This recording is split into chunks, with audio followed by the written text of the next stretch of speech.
जिस्म की अंदरूनी गर्मी, इस हवाले से भी बहुत बड़ी गलत फहमियाँ मुआशरे में पाई जाती हैं। ये अमूमन 3 किस्म की गर्मी होती है। तीसरी गर्मी की जो सूरत है वो ये होती है कि सर के बाल से लेकर पाँव के नाखुन तक सारा जिस्म तपश की हालत में रहता है। अंदर भी गर्मी, बाहर भी गर्मी। ये ओरिजिनल असल गर्मी ये होती है। दूसरी सूरत गर्मी की इस तरह की होती है कि पाँव ठंडे होते हैं और पेशानी गर्म होती है। जिस्म का एक हिस्सा ठंडा होता है, दूसरा हिस्सा ये गर्म होता है। गर्मी नंबर 1 वो ये होती है कि जिस्म के अंदर से तो आग लगी रहती है, तपश शदीद होती रहती है, लेकिन जिस्म का जो लम्स है ना, टच, वो ठंडा होता है। दूसरा बंदा जिस्म को हाथ लगाए ना, वो कहता है कि भाई आपका जिस्म कितना ठंडा है।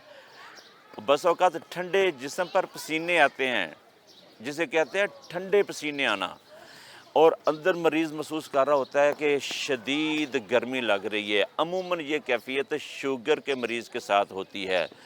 तो ऐसी सूरत में मरीज़ अपनी इस गर्मी का इलाज करता है ठंडी चीज़ें इस्तेमाल करने की वजह के ज़रिए।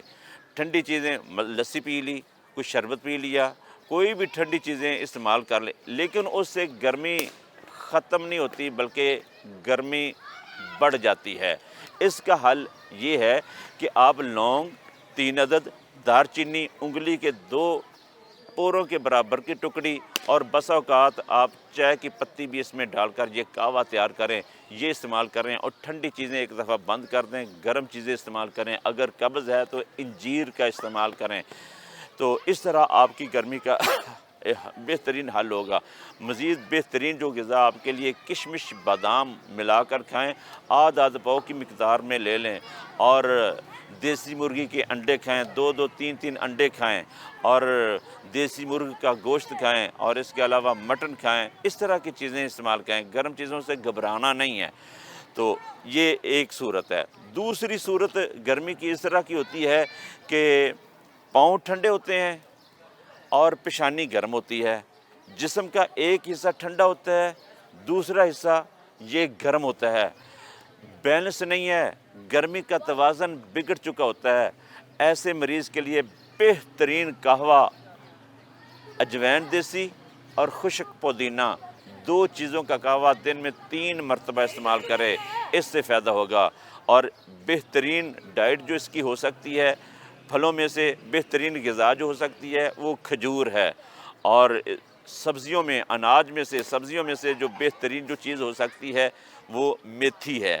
खुश्क मेथी का सालन वो भी फ़ायदा करता है, और ताज़ा मेथी वो भी इसका बेहतरीन इलाज है।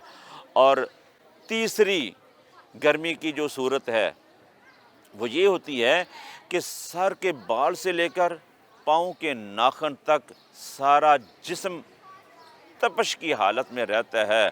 अंदर भी गर्मी, बाहर भी गर्मी। ये ओरिजिनल असल गर्मी ये होती है। इस सूरत में जिगर तप चुका होता है, जिगर हीट अप हो चुका होता है, और सारा वजूद गर्म हो चुका होता है। ऐसे मरीज़ को पेशाब में जलन आती है। इस नुक्ते को नोट कर लें। अगर तो पेशाब में जलन आ रही है, यूरिन में जलन आती है, बिलखुसूस सुबह का जो पहला पेशाब है उसमें अगर जलन होती है, तो समझ जाएं कि ये वाक़ियतन हकीकी गर्मी है, असल गर्मी है जो वजूद के अंदर है। और इसको तहलील करने के लिए आप ठंडी चीज़ों का इस्तेमाल करें। तेज़ इलाज करना हो तो 1-2 दिन के लिए रोटी भी बंद कर दें। उबले चौल दूध शक्कर डालकर इस्तेमाल करें, और जौ का दलिया इस्तेमाल करें। और अगर आपने रोटी भी खानी है, कद्दू, पेठा कद्दू, टिंडे, टिंडियाँ, गाजर, मूली, शलजम, माश की दाल, मूंग की दाल, ये चीज़ें आप इस्तेमाल करें। गर्म चीज़ों से बचें, गर्म माहौल से बचें, गर्म आबो हवा से बचें। और अगर आप पूछें कहवा जात में से सौंफ 1 चम्मच, 3 अदद सब्ज़ इलायची, छोटी इलायची जिसे कहते हैं, इन 2 चीज़ों का कहवा बनाएं। इससे भी बहुत जल्दी फ़ायदा होगा। और खीरे का इस्तेमाल करें। کھیرا استعمال کرنے سے بھی فائدہ ہوگا۔ مزید اگر آپ استعمال کرنا چاہیں دوا ادویات میں سے عرق کاسنی اس کا بہترین علاج ہے۔ عرق کاسنی خالص ہو وہ اس کا علاج ہے۔ شربت بزوری خالص اگر آپ کو کہیں سے مل سکے یہ استعمال کریں تو آپ کی یہ گرمی کا بہترین توڑ ہوگا انشاءاللہ۔